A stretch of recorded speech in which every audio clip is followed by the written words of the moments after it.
අපි ඉන්නේ සොඳුරු ගමනාන්තයක් අතරමැද තියෙන සුන්දර කඳු පාරාදීසයේ. ඉතින් අපි ඉන්නේ අපුතලේ view point එකට පොඩ්ඩක් පහළට වෙන්න. මෙතන හරි සුන්දර තැනක් එන්නකෝ ඔයාලට පෙන්නන්න.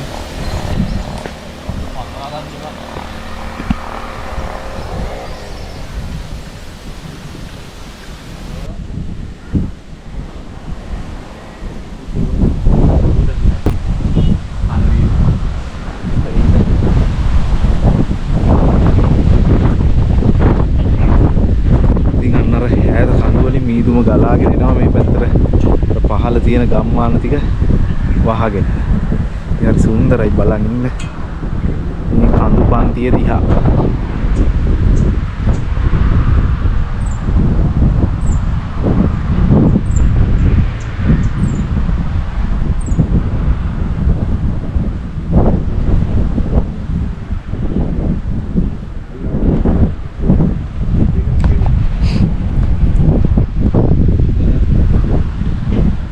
ඉතින් අද අපි යනවා සොඳුරු ගමනාන්තයක් සොයාගෙන.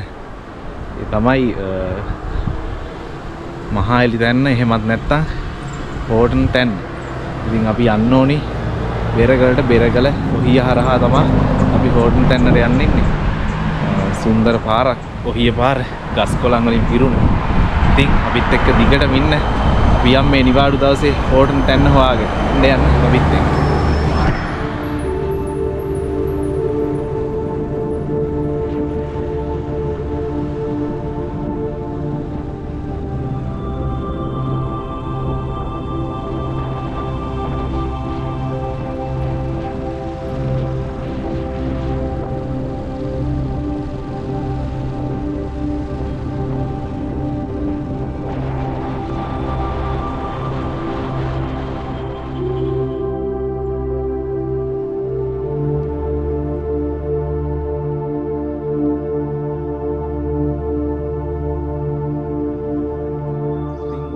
ස්ටේෂන් එක පහු කරගෙන මේ සුන්දර පාර දිගේ ඉස්සරහට එද්දි අපිට හම්බෙනවා මෙන්න මේ වගේ තැනක්. මේ පාරෙන් යන්න පුළුවන් කළුපහන උඩවේරිය ඔහිය මාර්ගයට. ඒකට අපි යන්න ඕනේ මේ පාරෙන් හෝටන් තැන්නට. ඉතින් සුන්දර ගමනාන්තයක්. අපි ඉස්සරහට ගිහිල්ලා බලමු කොයි වගේ වෙයිද කියලා.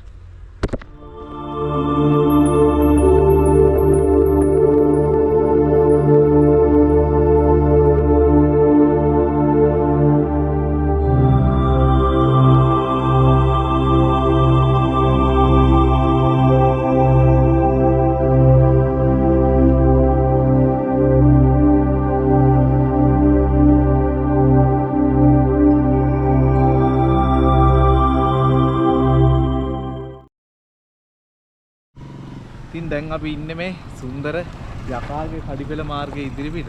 ඉතින් මේ පාරෙන් තමයි උදවේරිය වත්ත එහෙම නැත්නම් බඹරකන්ද දියඇල්ල තවත් ලංකා ඇල්ල වගේ දියහැලි බොහොමයක්.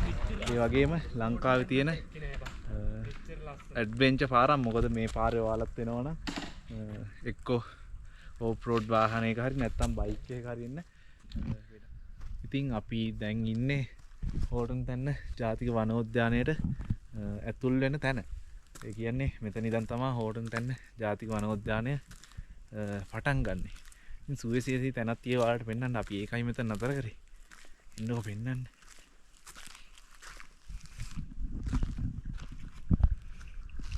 ආන්නර පල්ලෙහායින් පොඩි පාරක් තියෙනව නේද? ඔය පාර තමයි උඩවේරිය වතුයාය මැද්දෙන් ගිහිල්ලා කළු පහන පැත්තට වැටෙන්නේ. දැන් නම් මීදුමත් එක්ක හරියට පේනවද දන්නේ නැහැ. අන්න අර හරියෙන් පේනවා යකාගේ කඩිපෙළ පාර. ඉගෝ රේල් එකට අයිති වෙනවා. ඉතින් ඔයාලට පේනවද මේ සුන්දර හෝටල් තැන්න? දවල් 12ටත් මීදුමෙන් වෙලා ගන්න හැටි. බලන්න උතරම හරි සුන්දරයි. අතරින් මීදුම ගලාගෙන එනවා.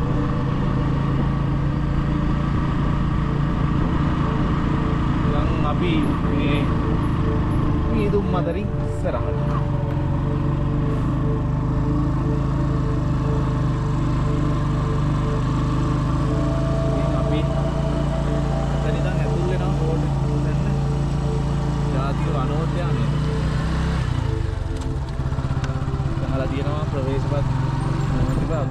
තහනම් ඉස්සරින් තමයි ටිකට් ගන්න තියෙන්නේ.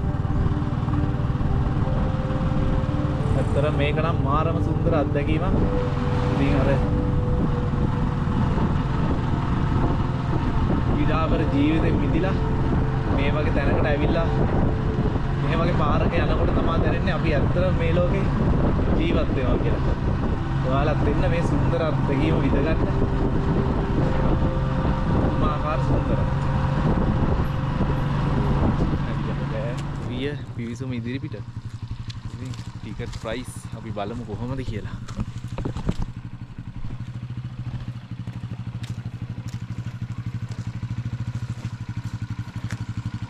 ඉතින් අපේ බයික් දෙකට 1000ක් වගේ මුදලක් තමයි ගියේ. ටිකට් ප්‍රයිස් එක අපිට මෙතන ඉඳන් ඉස්සරහට යන්න පුළුවන් බයික් එකේ. තව ටිකක් ඉස්සරහට ගියාම පාකින් එකක් තියෙනවා කිව්වා. එතනින් වාහනේ පාක් කරලා තමයි ට්‍රේල් එක යන්න තියෙන්නේ.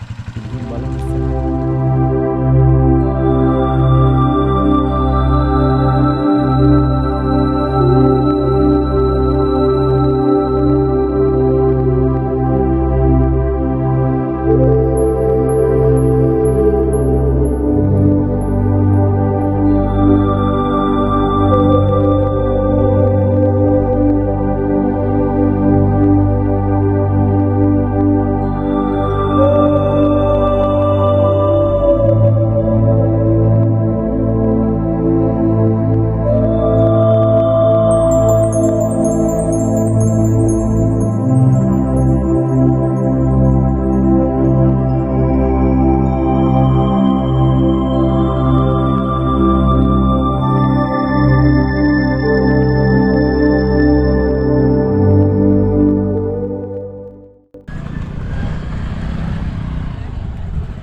පැත්තෙන් පට්ටිපොළ නානුවේ නුවණ එළිය මාර්ගය. ඒකට මේ පැත්තෙන් තියෙනවා අපි ආපු මාර්ගය ඔහිය හපුතලේ බණ්ඩාර වෙලා.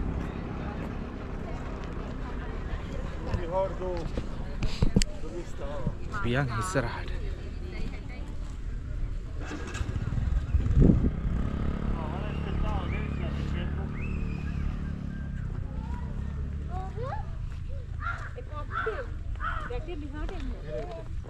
ගොඩක්ම ලෝකස්ට වඩා පොරිනස්ට තමා ඇවිල්ලා ඉන්නේ මේ හෝටන් තැන්නේ අසිරිය බලන්න. මෙතන තියෙනවා හෝටන් තැන්නට ආවේනික මල් වර්ග, නෙළු මල්, ඒ වගේම සත්ත්ව විශේෂ වගේම උරග විශේෂ.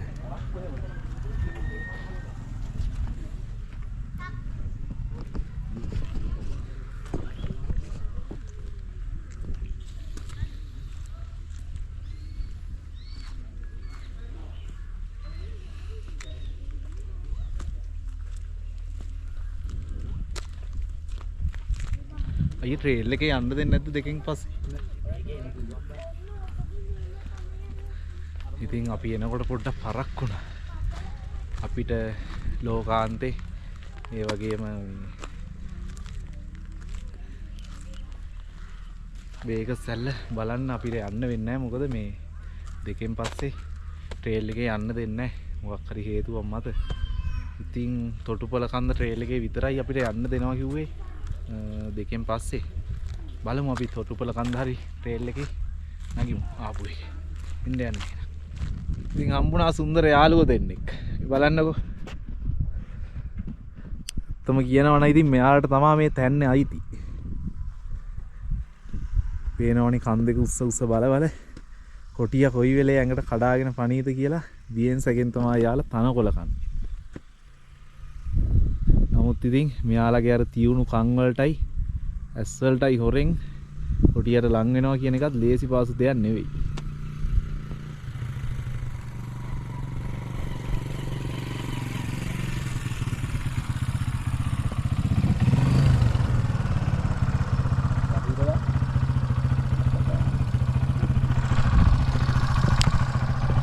පැත්තෙන් එනවා ලොකු වැස්සක්. අපි යන්න ඕනි තොටුපළ කන්ද බලා.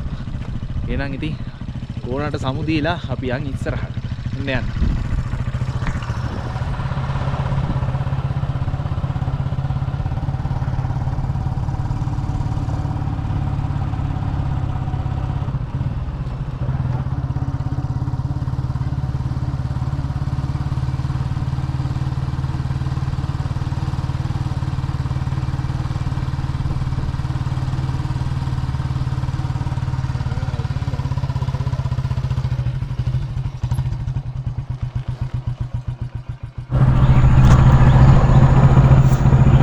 තොටුපළ කන්ද ට්‍රේල් එකට කිට්ටු කරද්දී හවස 5 විතර වුණා. ඉතින් ඒ වගේ වෙලාවක තොටුපළ කන්ද ට්‍රේල් එක හයික් කරන එකේ පොඩි අවදානමක් තියෙන හින්දා අපි කට්ටිය ආපහු එන්න විතරක් වුණා.